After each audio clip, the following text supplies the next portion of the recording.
medyo madilim na naman yung Artincula Avenue. Pinatay na naman yung ilaw ni developer. Ayan, dati napakaliwanag nito. Ayan, nagtipid na naman sila. Artincula Avenue, dilim. And guys, surrender naman ako dito sa may Phase 5 Ancaster.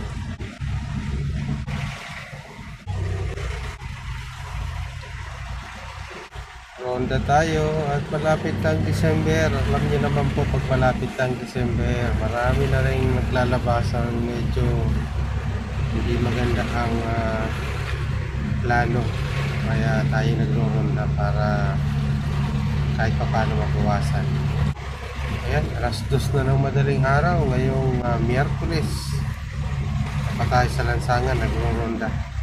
Basta po tayo ay laging magsasara ng mga gate, 10 oras ng gabi, yung mga sasakyan, ipadlock, yung mga motor, kadena, e-bike, bisikleta, nang sa ganun hindi tayo masingitan.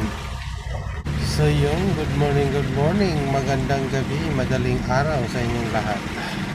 Napakahirap pagronda sa gabi pero pinipilit nating magronda para sa kaligtasan ng lahat. Ayan, phase 2 sa may Cherry Street. Tayo nakakasalubong na mga tao. Talagang ito yung oras na masarap matulog. Maganda dito sa Cherry, halos one side parking lang. Ito ako sa dulo sa may Ubal, Carnation Street. Ayan, Maple corner Carnation. Blackthorn.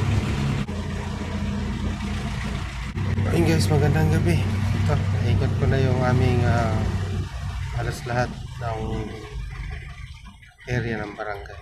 Good morning.